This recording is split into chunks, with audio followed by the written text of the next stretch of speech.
کہ سب سے زیادہ جنت میں تعداد تیری امت کی ہے. تو سوچیں اللہ کے نبی صلی اللہ علیہ وسلم راضی ہو گئے ہوں گے. اور اللہ کے نبی صلی اللہ علیہ وسلم کو دکھائی فتوحات دکھائیں. اللہ کے نبی صلی اللہ علیہ وسلم کو پتا تھا کہ میری امت جو ہے وہ کتنی پھیلے گی. حضرت عمر صلی اللہ عنہ جو ہے وہ جب فتوحات ہوئی تو رونے لگ گئے.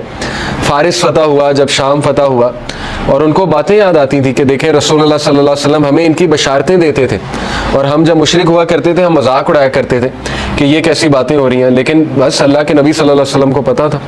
تو اس لیے یہ اللہ ہمیں بھی کہہ رہا ہے, یہ ہر انسان کے لیے میسیج ہے کہ تم فکر نہ کرو, اللہ تمہیں راضی کر دے گا کسی نہ کسی طریقے سے. دیکھیں اللہ سے ہوپ لگائیں گے نا تو ایمٹی ہینڈ نہیں آئیں گے, یہ میں آپ کو بتا دوں.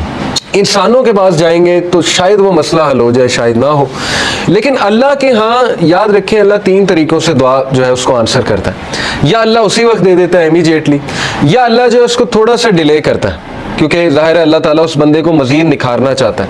اللہ چاہتا ہے یہ میرے پاس آتا رہے, مجھ سے مانگتا رہے. یا اللہ اس کو اس کا رد بدل ایسا دے دیتا ہے کہ اس کو سکون آ جاتا ہے. تو نو تو ہے ہی نہیں نا, ہوپ لیسنس تو ہے ہی نہیں اللہ کے ہاں. اس لیے یہ شیطان ہوپ لیس کرتا ہے بندے کو آ کے کہ جی تجھے تو یہ ملا ہی نہیں, پتہ نہیں اس کے بدلے اللہ نے کیا دینا ہے, پتہ نہیں اس کے پیچھے اللہ کی کیا حکمت ہے وغیرہ وغیرہ. یہ تو انسان نہیں سمجھ سکتا. اس لیے ٹرسٹ اللہ.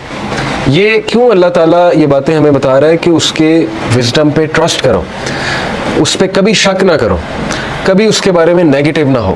اور انبیاء کے بارے میں بھی ہمیں یہی پتہ لگتا ہے, کبھی نیگیٹو نہیں اللہ کے بارے میں. اور پھر اللہ سبحانہ و تعالیٰ اللہ کے نبی کو دیکھیں کاؤنسل کرتے, الم یجد کا یتیما فآویٰ. دیکھیں اللہ کے لیے کافی تھا. کچھ لوگ کہتے ہیں نا کہ نہیں آخرت کا وعدہ ہو گیا بس کافی ہے. دیکھیں اللہ یہاں پہ بات ختم ہو جاتی ہے. اللہ کے نبی وَلَلْآخِرَةُ خَيْرٌ لَكَ مِنَ الْأُولَىٰ, آگے اللہ دلیل دے رہا ہے.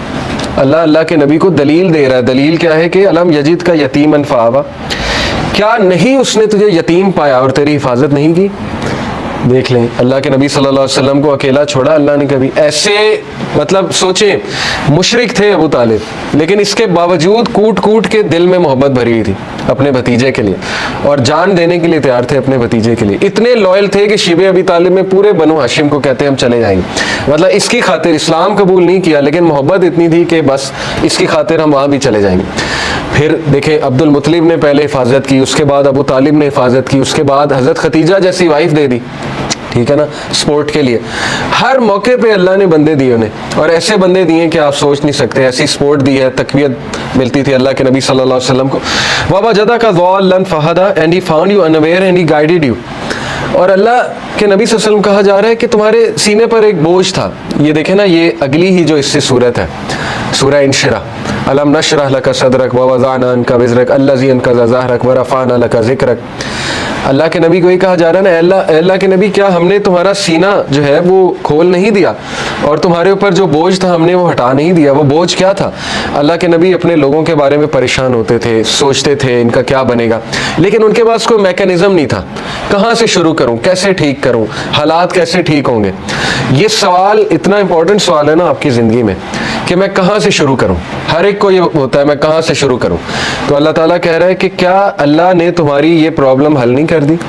تم انویئر تھے, تم سوچتے تھے کہاں سے شروع کیا جائے, تو دیکھو اللہ نے پورا میکانزم تمہیں بھیج دیا, اور تمہیں وہ ذمہ داری دے دی ہے کہ تم اب دوسروں کے لیے ہوپ ہو, اور تم دوسروں کے لیے ایک میسنجر ہو, اور تم دوسروں کے لیے ایک جو ہے وہ لائٹ ہو. تو اس لیے یہ ہمیں بھی میسج ہے کہ ہوپ لیس نہیں ہونا ہے کسی بھی اسٹیٹ میں, کسی بھی کنڈیشن میں. اللہ تعالیٰ کچھ نہ کچھ نعم و بدل آپ کو دے گا, امپاسبل ہے, خالی ہاتھ نہیں چھوڑتا اللہ, یہ بات یاد رکھیں, ٹھیک ہے. یہ اللہ کے بارے میں آپ 100% شور ہو جائیں یہ اس صورت کے مطابق. تو بہرحال وَوَجَدَكَ عَائِلًا فَأَغْنَىٰ, اور اس نے تمہیں پور پایا اور تمہیں رچ بنایا. and he found you poor and made you rich. اس کے بارے میں رسول اللہ صلی اللہ علیہ وسلم نے کہا ہے کہ richness is not the کثرت of مال. کثرت مال جو ہے وہ رچنس نہیں ہے, بلکہ غنا, دل کا غنا جو ہے وہ رچنس ہے.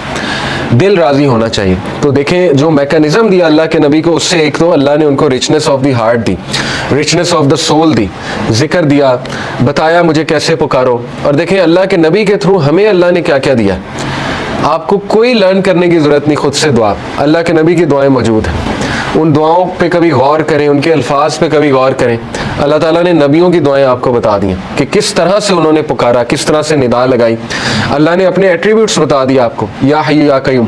کبھی آپ صرف اس پہ ہی سوچ لینا کہ ایک ہندو کے ساتھ اپنے آپ کو کمپیئر کر لیں، ایک ایسے انسان کے ساتھ جس کے پاس اللہ کا صحیح کانسیپٹ نہیں ہے، تو آپ سوچ لیں آپ کتنے لکی ہیں۔ وہ بتوں کے آگے جھکتا ہے، اسے اللہ کا تعارف ہی نہیں ہے، اسے پتہ ہی نہیں اللہ ہے کون، اور نہ اسے اللہ کو پکارنا آتا ہے، اور سوچیں کہ وہ کتنا زیادہ ایکسپلائٹ ہو رہا ہے تھرو آؤٹ دی لائف۔ تو سوچیں اللہ کی کتنی بڑی نعمت ہے کہ اللہ تعالیٰ نے ہمیں غنی کر دیا، اپنا تعارف کرا کے غنی کر دیا، ہمیں اسلام کا نالج دے کے غنی کر دیا، قرآن ہم پہ نازل کر کے ہمیں غنی کر دیا۔ فَأَمَّا الْيَتِيمَ فَلَا تَقْهَرْ، یہ اس کا آخری پیسیج ہے، ابھی ہم لیسن لخص کرتے ہیں۔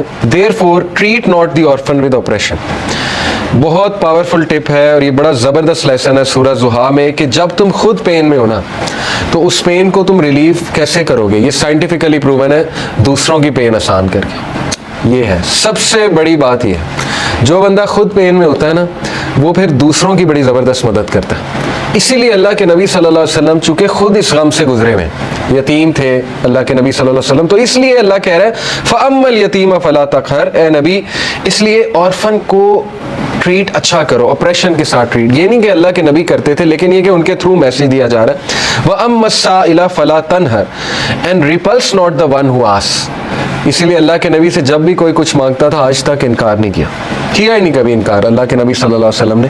تو میسج کیا دیا جا رہا ہے کہ اب چونکہ تمہارا دل نرم ہے غم سے اور تم نے خود وہ چیز دیکھی ہے، تو اس لیے اب دوسروں کے ساتھ بہت نرمی برتاؤ۔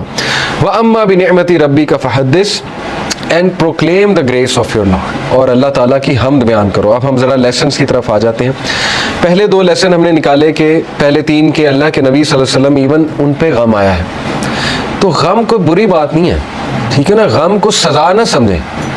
بانو قدسیہ کہا کرتی تھی نا کہ غم کا الیکٹرک شاک، ان کا ایک بڑا زبردست اس پہ کالم ہے، غم کا الیکٹرک شاک اس کا ٹائٹل تھا۔ انہوں نے کہا کہ غم جو ہے یہ تو روحانیت کی سیڑھی ہے، اور غم اس روحانیت کی سیڑھی پہ چڑھ کے انسان کا جو ہے وہ دل نرم ہوتا ہے، پھر وہ دوسروں کا غم فیل کرتا ہے اور پھر وہ دوسروں کے لیے کچھ کرتا ہے۔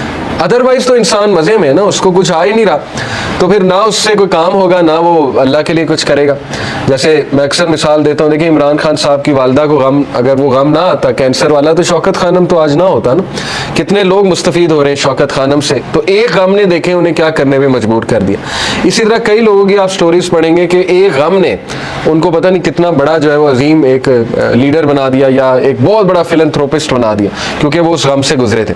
تو اس لیے اللہ کے نبی صلی اللہ علیہ وسلم کو بھی غم آیا، نبیوں کو بھی غم آیا ہے، لیکن یہ کہ دوسرا لیسن یہ ہے کہ ہر اندھیر کے بعد صبح ہے۔ کوئی بھی سچویشن مکمل اندھیری نہیں ہوتی ہے۔